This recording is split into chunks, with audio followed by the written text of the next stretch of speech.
Dean Rusk disagrees with you, and he was the Secretary of State at the time, but that's fine. The communist nations have exploited the turmoil of a time of transition in an effort to extend communist control into other areas of the world. Thoughts on Dean Rusk and America's involvement in Vietnam? I know next to nothing about that. Exactly.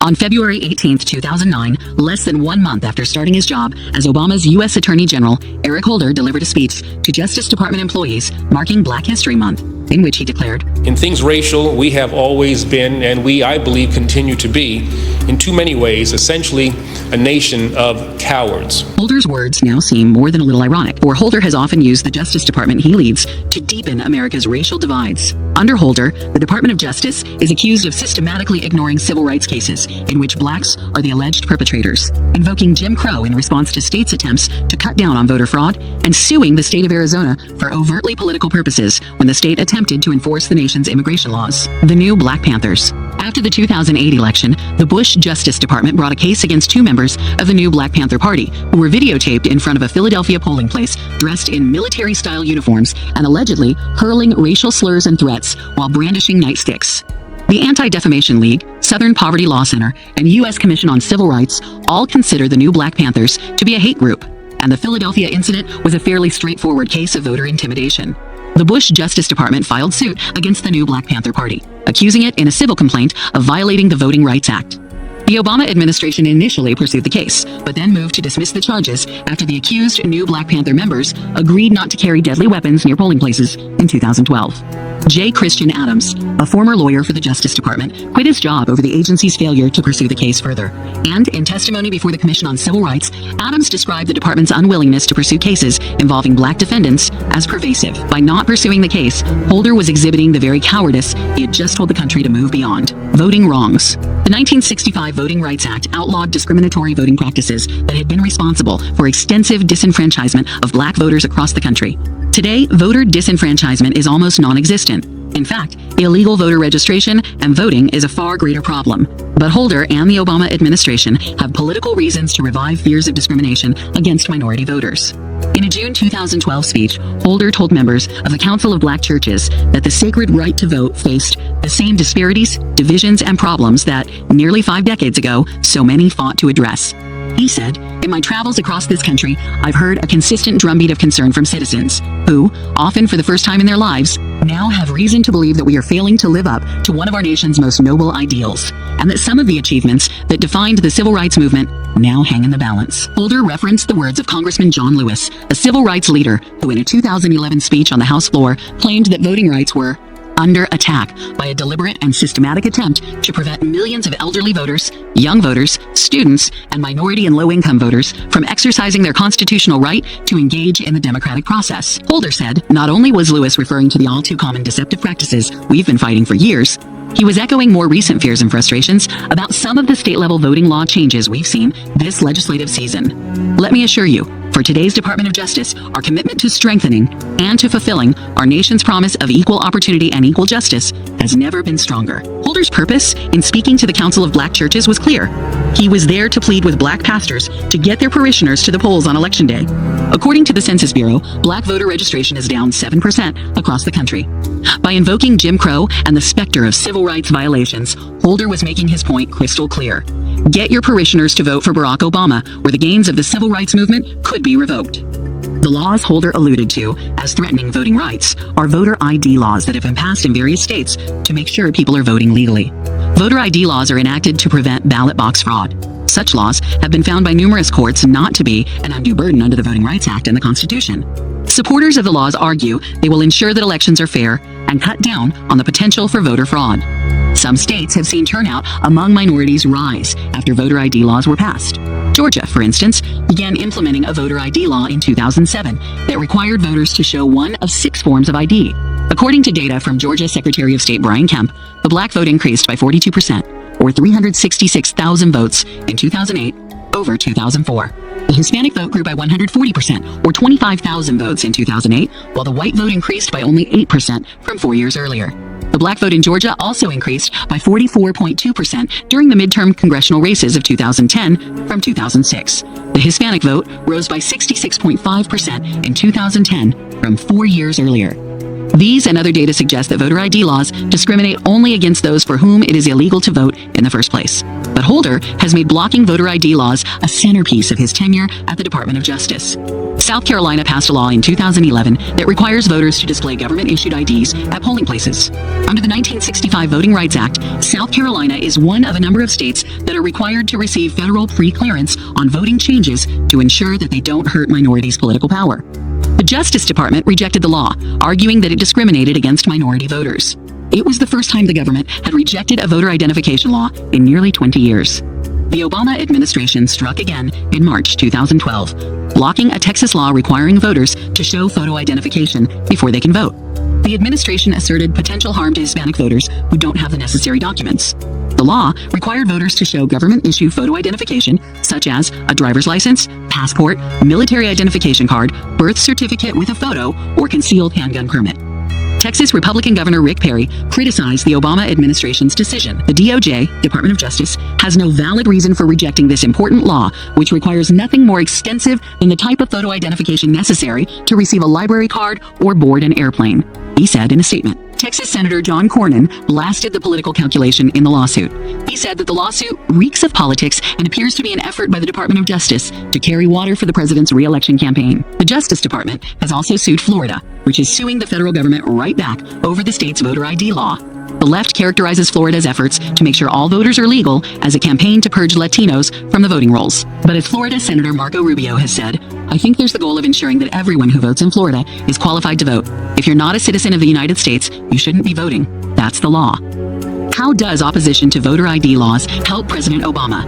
Not only does it allow the president to pretend that he is standing in defense of the voting rights of minority voters, and to imply the Republicans are trying to take these rights away, but it is apparently the presumption of President Obama and the Democratic Party that votes cast illegally will be overwhelmingly in favor of Democrats, whether they be the votes of illegal immigrants or other groups who can be lined up to vote early and often without voter ID. Public opinion polls show strong support for voter ID laws. A 2011 Rasmussen poll found that 75% of likely voters believe voters should be required to show photo identification, such as a driver's license, before being allowed to vote. Voter ID laws have passed in many states. In 2011, 8 states passed voter ID laws, and some states will consider voter ID referenda in 2012. All of this virtually guarantees that the Obama administration will remain preoccupied with battling voter ID laws and using them to further divide Americans for the foreseeable future. In December 2006, when Barack Obama was weighing whether or not to run for president, he huddled in Chicago with a few close aides, friends, and family members to make a final decision. In Confidence Men, Ron Suskind recounted what happened. It was Michelle who stopped the show. You need to ask yourself why you want to do this, she said. What are you hoping to uniquely accomplish, Barack?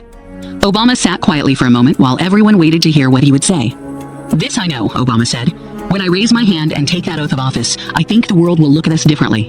And millions of kids across the country will look at themselves differently.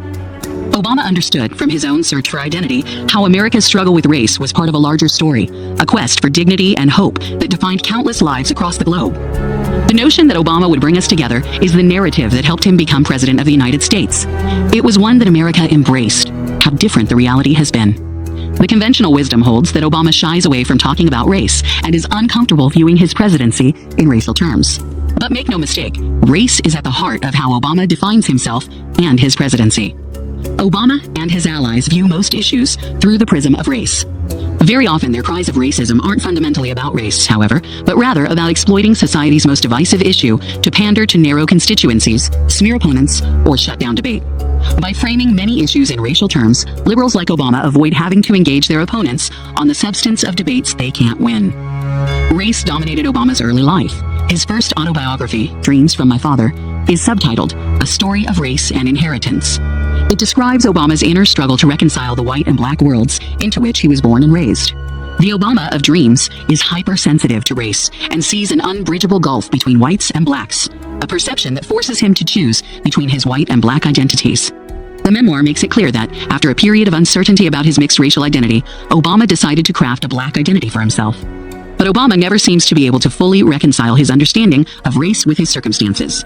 As the pseudonymous Michael Gledhill has written in National Review Online, the reader of Dreams cannot help being struck by the unexplained contrast between the circumstances of Obama's life, an opportunity to attend a fine school, white grandparents who love him, and his great anger at white society. In The Bridge, David Remnick suggests that Obama exaggerated his racial issues in his early years in Hawaii. He writes, Obama's self-portrayal in his memoir as a troubled kid trying to cope with race and racism came as a shock to some of his old teachers and classmates. His teacher, Eric Kusunoki, was surprised by the book, Dreams. In Hawaii, ethnicity is blurred. I like to think of kids not in terms of black and white. It's more like golden brown, he said. Everyone is mixed and everyone is different. So when I read his book, it was kind of a surprise to me. Constance Ramos, whose background is Filipino-Hungarian, wrote, I never once thought of Barry as black. I still don't.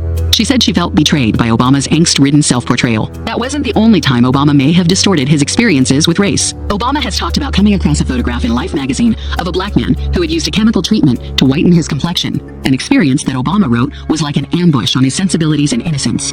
But this might have been another dream from his father rather than an actual event. As Remnick wrote, during the presidential campaign, a journalist from the Chicago Tribune searched for the article. No such article ran. Obama responded feebly, it might have been Ebony, or it might have been, who knows what it was. Archivists at Ebony could not find anything either. In high school, according to his autobiography, Obama became preoccupied with black literature with themes of anger and alienation. In college, he eschewed interracial student groups to identify with black students. In From Promise to Power, former Chicago Tribune reporter David Mendel writes that as a student, Obama consciously chose politically active black students as his friends because he feared being labeled a sellout. In trying to convey an image of being a true black, he would sometimes overreach to gain acceptance among his black peers. Years later, Mendel wrote, Obama still had a tendency to overreach in order to fit in with some urban blacks. Obama's tendency to overreach may explain why he joined the Reverend Jeremiah Wright's church. Wright subscribed to black liberation theology, which is the belief that Jesus came to liberate people of color from the bondage and injustice of a white-dominated world. He preached that the United States was founded on racism and that the U.S. government introduced AIDS into the black community. Running for president, Obama said that he was shocked when he heard Wright's outrageous remarks about the racism that pervaded American society. But Obama had been a member of Wright's church for over a decade, and Obama's memoir makes it clear he was fully aware that Wright's views were not uncommon in some parts of the black community. In fact, Wright's sermons seem to reinforce some of what Obama wrote in Dreams, that America is unsafe for black people, and that white people are greedy and exploitative, acting stupidly on race. The election of our first black president was supposed to signal a milestone in America's pursuit of a post-racial society.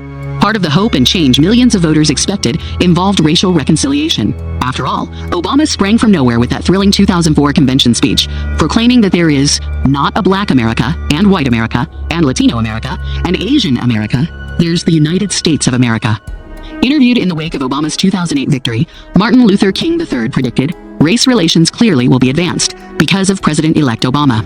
But instead of marking a new beginning in race relations, Obama's presidency has given new life to the old politics of racial grievance. Two incidents highlight Obama and his allies' willingness to stir the racial pot. On July 16, 2009, Harvard professor Henry Louis Gates Jr. was arrested in his home in Cambridge, Massachusetts. Gates had returned from an overseas trip to find his front door jammed shut. He and his driver were able to force it open, but a passerby called 911, reporting what looked like a potential burglary in progress. When police arrived, they found Gates, who was black, in his home. Sergeant James Crowley, who is white, of the Cambridge Police Department, asked for Gates' identification. Gates refused and became belligerent. Crowley arrested him for disorderly conduct. The charges were later dropped, but the incident generated a national debate about whether it constituted racial profiling. It was hardly a presidential issue, but Obama weighed in on the case at a news conference. Skip Gates is a friend, so I may be a little biased here. I don't know all the facts. The Cambridge police acted stupidly. There is a long history in this country of African Americans and Latinos being stopped by law enforcement disproportionately. And that's just a fact. Obama was criticized by law enforcement groups and many others for wading into a topic he knew little about. Some felt Obama spoke up to appease professional race baiters like Al Sharpton and Jesse Jackson, both of whom had criticized Obama for not speaking up soon enough or loudly enough in the wake of the 2007 Jena 6 case in Jena, Louisiana. That incident involved what some black leaders and others felt was the unjust punishment of 6 black teenagers who beat up a white teenage boy. Jackson lashed into Obama for acting like he's white. The Cambridge incident established a pattern that Obama and the left have followed at certain times throughout his presidency. They have been willing to thrust race into the forefront of political and social controversies. They've alleged racism without sufficient knowledge of the facts, and sometimes in contradiction with the clear facts. Obama's son, Trayvon. if I had a son, he'd look like Trayvon. Those were Barack Obama's words when asked by a reporter to comment on Trayvon Martin, a black 17-year-old who was shot dead in February 2012. He was killed by 28-year-old George Zimmerman, a community watchman in Sanford, Florida. Zimmerman was not initially arrested or charged, and because his father is white and his mother is Hispanic, the growing controversy over the case quickly became racially supercharged. A few days after the incident began to make headlines, Obama weighed in, making the "if I had a son" remark, calling Martin's death a tragedy, and saying, "When I think about this boy, I think about my own kids, and every parent in America should be able to understand why it is absolutely imperative that we investigate every aspect of this." Michelle Obama also commented. She told NPR, "My heart goes out to the parents, because we all as parents understand the tragedy of that kind of loss, and I think that's really the thing that most people connect to. And it's important for us not to lose sight of the fact that this is a family that's grieving, and there's been a tremendous loss, and we all have to rally around that piece of it." By invoking their own family and creating solidarity with Martin, the Obamas, instead of encouraging calm and restraint, reinforced the racial aspect of the case and appeared to cast Zimmerman in the role of villain. Martin's parents attended a Capitol Hill briefing on racial profiling and hate crimes organized by members of the House Judiciary Committee. The 21 Democratic congressmen assembled denounced the death as a hate crime. "You have friends in the Congressional Black Caucus," Democratic Congressman Andre Carson told Martin's parents. "We have your back." Jesse Jackson, as usual, took to the incident as an opportunity to advance the idea that blacks are under attack. That statement had no basis in fact. Any racial targeting would appear to have been in the other direction. A Justice Department report found that 93% of black murder victims are killed by other black people. According to the FBI statistics, whites are more than twice as likely to be killed by blacks as vice versa. Then there were instances of media malpractice that played into the race baiting. NBC's Today Show broadcast a doctored version of Zimmerman's conversation with a police dispatcher moments before the shooting to make it sound as if Zimmerman targeted Martin because he was black. NBC was forced to apologize for its outrageous behavior. Some instances of media prejudice were subtler, with mainstream media outlets consistently using younger, more innocent-looking pictures of Trayvon Martin, rather than more recent photos that reflected a very different youth. The media rarely reported that he had in fact been expelled from school and, at a minimum, dabbled in illegal drugs. Still, marches and demonstrations were held, and sweatshirts with hoodies like the one Martin was wearing at the time he was killed, became a symbol of solidarity for all those who felt justice had not been served. Zimmerman claimed the shooting death was self-defense, a notion later corroborated by police video and witness testimony. In April, a special prosecutor was appointed to take over the investigation. She filed charges of second-degree murder against Zimmerman. According to Zimmerman's father, George Zimmerman received death threats after the shooting and was forced to move out of his home. Filmmaker Spike Lee retweeted to his 200,000 followers an erroneous address for Zimmerman. Mike Tyson said about Zimmerman, "It's a disgrace he hasn't been shot yet." The new Black Panther Party offered a $10,000 reward for the capture of Zimmerman, and incidents of vandalism and assault were alleged to be acts of revenge for the shooting of Martin. A white man in Mobile, Alabama, was beaten almost to death by a mob of 20 black men. One of them reportedly said as he left the scene, "Now that's justice for Trayvon." Never once did Obama step in to calm the tension or call for restraint. Never once did he call on Americans to rise above racial differences and embrace what brings us together as Americans. No. He talked about how if he had a son, he would look like Trayvon. No matter how the Trayvon Martin case is resolved, one thing is clear. Anyone who thought Barack Obama would usher in post-racial harmony was sorely mistaken, playing the race canard. Obama and his allies are often quick to attribute bad faith to their opponents when it comes to race, and they are quite open about it. On the 2008 campaign trail, Obama told a crowd of supporters, "We know what kind of campaign they're going to run. They're going to try to make you afraid of me. He's young and inexperienced, and he's got a funny name. And did I mention he's black?" In the age of Obama, race is a convenient cudgel with which to strike anyone who opposes the president's agenda. The Tea Party movement arose early in Obama's term in response to the new president's out-of-control spending and proposals for the government to take over major industries and vast swaths of the economy. The movement was immediately labeled as racist. At its annual conference, the NAACP adopted a resolution condemning the allegedly racist elements of the Tea Party. Comedian Janine Garofalo called the Tea Partiers racist rednecks. Of course, had the Tea Partiers been pushing a liberal policy agenda, no one on the left would have noticed that most of them were white. Very few people of color attend Earth Day rallies, for instance, which are filled with liberals. And there was a conspicuous lack of color at the Occupy Wall Street protests in 2011. Plus, there were black Americans at the Tea Party rallies, including some who were Tea Party leaders and speakers. Black Republican presidential candidate Herman Cain called accusations of racism against the Tea Party ridiculous and said, referring to his victories in Tea Party straw polls ahead of the GOP presidential nomination campaign, "If the Tea Party organization is racist, why does the black guy keep winning all these straw polls?" Black people have always been given a hard time in the conservative movement, not from other conservatives, but from liberals aghast that blacks could choose conservatism over liberalism's grievance politics. Black Republican politicians have been called Uncle Toms, traitors, and Oreos. Black conservative students on college campuses, those brave enough to admit being conservative, are sometimes mocked and belittled for their beliefs. Kaine also said that a lot of Obama's supporters use race selectively to try to cover up some of his failures, to try to cover up some of his failed policies. And he suggested that Obama's surrogates try to play the race card because there's supposed to be something wrong with criticizing him. Some people have tried to use race to try to give the president a pass on failed policies, bad decisions, and the fact that this economy is not doing what it's supposed to do. Conservatives are often cowed on matters of race. They get so worried about being labeled racist that they shy away from talking about anything that might have racial overtones. Running for president against Obama in 2008, Senator John McCain refused to raise or allow campaign surrogates to raise Obama's relationship with Jeremiah Wright because any mention of Wright or the black church would have elicited cries of racism. McCain's silence might have cost him the election. Regarding the Wright situation in 2008, Obama's campaign manager, David Plouffe, wrote, "I felt like the wheels could spin off our whole venture."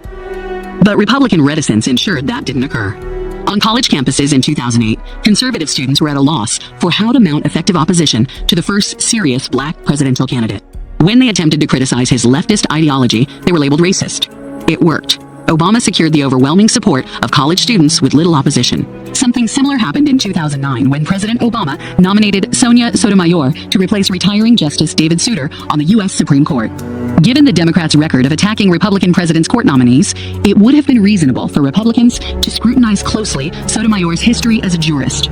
But, as one press report put it, the nomination of Sonia Sotomayor to the High Court brought a surprisingly muted response from the Republican senators who will actually vote on it. Sotomayor was the first Latina Supreme Court nominee, and some liberals and media commentators warned that tough questioning during her confirmation hearings would risk being viewed as ethnically insensitive and would thus risk alienating Hispanic voters. Aside from some principled opposition from a few conservative stalwarts, Sotomayor's hearings became a virtual love fest, and she won confirmation easily. What explains the liberal argument that any opposition to Obama is rooted in racism? In some cases, liberals simply equate correlation, conservatives oppose Obama, who happens to be black, with causation, conservatives oppose Obama because he's black. But there is often something more sinister at play. As black conservative Ward Connerly has written, "If I have learned one thing from life, it is that race is the engine that drives the political left. When all else fails, that segment of America goes to the default position of using race to achieve its objectives. In the courtrooms, on college campuses, and most especially in our politics, race is a central theme. Where it does not naturally rise to the surface, there are those who will manufacture and amplify it. Such is the case with the claims that the Tea Partiers are a bunch of racists, and that many of them spat upon members of the Congressional Black Caucus and called them niggers. I am convinced beyond any doubt that all of this is part of the strategic plan being implemented by the left in its current campaign to remake America. But in the current economic climate, even race baiters are beginning to concede that some opposition to Obama might not be linked to racism. In a June 2012 interview with GQ magazine, Spike Lee said, "I can't say to all the people that are unhappy with him that they're racist people. People ain't got jobs, people are hurting. So I don't care what color you are, if people are out of work, it's tough." Obama has failed black Americans. President Obama talks a lot about empathy, but he seems to employ it very selectively. In his writing and in his speeches, Obama makes it clear that he feels and understands deeply the experiences of black Americans. Unfortunately, Obama often uses empathy to exploit the suspicions of black Americans. He aims to create solidarity with them through hollow gestures and enhancing, not transcending, the racial divide. In the meantime, he has pursued policies that have made the economic circumstances of black America worse rather than better. Obama is quick to talk about violence when it allows him to pander to segments of the black community who feel the justice system is fundamentally biased against blacks, or those who see hate crimes as pervasive. But when it comes to addressing the real problems black Americans face in forming stable families and gaining work experience and jobs, Obama is too often silent and ineffective. This was not always the case. In The Audacity of Hope, Obama wrote candidly about problems in the black community. Then there's the collapse of the two-parent black household, a phenomenon that is occurring at such an alarming rate when compared to the rest of American society that what was once a difference in degree has become a difference in kind, a phenomenon that reflects a casualness towards sex and child-rearing among black men that renders black children more vulnerable, and for which there is simply no excuse. He even conceded that government doesn't have all the answers. Although government action can help change behavior, a transformation in attitudes has to begin in the home, and in neighborhoods, and in places of worship. Community-based institutions, particularly the historically black church, have to help families reinvigorate in young people a reverence for educational achievement, encourage healthier lifestyles, and re-energize traditional social norms surrounding the joys and obligations of fatherhood. Obama is clearly reluctant to say these sorts of things in public these days. In the rare instances when he does, he is often slapped down by professional race baiters. When Obama gave a 2008 Father's Day speech exhorting black fathers to be more engaged with their children, he was scolded by Jesse Jackson for talking down to black people. Jackson added, "I want to cut his nuts out." Obama appears to take the support of black Americans for granted. His public support of same-sex marriage, for example, was clearly meant to attract the support and campaign contributions of homosexual groups. But it was at odds with the majority of black Americans who oppose same-sex marriage. Pastor Barbara Reynolds wrote in the Washington Post that after Obama's same-sex marriage announcement, she received numerous phone calls from other black Christians. One exchange went like this. Caller: "Barbara, what is going on with Obama? I thought he was a Christian." Reynolds: "He is a Christian. Reverends Jesse Jackson, Al Sharpton, and NAACP's Julian Bond all agree with the president." Caller: "I don't care if the Pope said men could marry each other. Until my Bible says that, I'm not voting for Obama." Reynolds: "You don't have any choice. You certainly couldn't vote for Romney. Robbing the poor and the widows is also a sin, which the Romney crowd does well." Caller: "I have a choice. I can stay home and vote for Jesus." Obama's economic policies have disproportionately hurt black Americans. The black unemployment rate was 13.6% in May 2012, a full point higher than when Obama took office in January 2009, and more than 60% higher than the 8.2% unemployment rate for all Americans. For black men, the unemployment rate was 15% in May 2012. The black teen unemployment rate was 36.5%, and these numbers would be much higher if they included the hundreds of thousands of black Americans who have dropped out of the job market.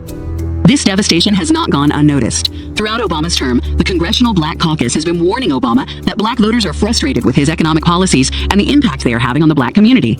In September 2011, amid a reported 21% unemployment rate for blacks, Democratic Representative Emanuel Cleaver II of Missouri, chairman of the Congressional Black Caucus, told the Wall Street Journal, "I'm frustrated with the president. I'm frustrated with the Senate. I'm frustrated with the House. The president and his White House team are trying to minimize the discussion of race as it relates to job creation." Obama gave a remarkably patronizing speech to the Congressional Black Caucus in September 2011. In the face of their very real concerns about economic conditions, he told them to take off your bedroom slippers, put on your marching shoes, stop complaining, stop grumbling, stop crying. In other words, if you don't agree with me and my approach, I don't want to hear it. Stop complaining, stop grumbling, stop crying? Needless to say, those remarks did not go over very well with black leaders in Congress.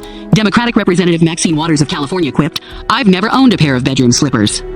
Black leaders called the unemployment epidemic among blacks a state of emergency and put pressure on Obama to address the problem. This is not necessarily President Obama's fault, but right now this is his watch. He has to address this issue. Robert Johnson, founder of Black Entertainment Television and the first black billionaire, told Politico. Representative Waters said, "The Congressional Black Caucus loves the president. We're supportive of the president, but we're getting tired. We're getting tired. The unemployment is unconscionable. We don't know what the strategy is." Waters' comments were reminiscent of a 2010 town hall event in which a black supporter of Obama told him, "I'm one of your middle-class Americans, and quite frankly, I'm exhausted. Exhausted of defending you, defending your administration, defending the mantle of change that I voted for. My husband and I joked for years that we thought we were well beyond the hot dogs and beans era of our lives. But quite frankly, it's starting to knock on our door and ring true that that might be where we're headed again. And quite frankly, Mr. President, I need you to answer this honestly. Is this my new reality?" Obama's relationship with blacks in the private sector has been frayed. In his book, The Amateur, Edward Klein quotes Harry C. Alford, the president and CEO of the National Black Chamber of Commerce, which represents nearly 2 million black businesses in the United States. When Obama became president, we were all happy about the symbolism, America's first black president. We didn't really care about his position or views on anything. We just wanted a black president no matter what. We should have been more careful, as his views on small business, especially black business, are counter to ours. His view of business is that it should be a few major corporations which are totally unionized and working with the government, which should also be massive and reaching every level of American society. Thus, his first executive order was the reinstatement of project labor agreements in government contracting. PLAs give labor unions an exclusive option in construction jobs. All participating firms must use union labor, or at least pay union wages and abide by union rules. This activity, in effect, discriminates against blacks, Hispanics, and women per se, as trade unions deliberately underemploy them. President George W. Bush eliminated PLAs from federal contracting, and his main reason was unions discriminate against small business, women, and minorities. So here we were with the first black president who deliberately discriminates against small business, women, and minorities. How ironic. Ironic indeed. Obama knows he can take black voters for granted. He figures he can use identity politics and the race card to compensate for a policy agenda that has left more blacks without work and with less economic hope than they had before. To negotiate, not as victors, but as an honorable people who lived up to their pledge to defend democracy and did the best they could.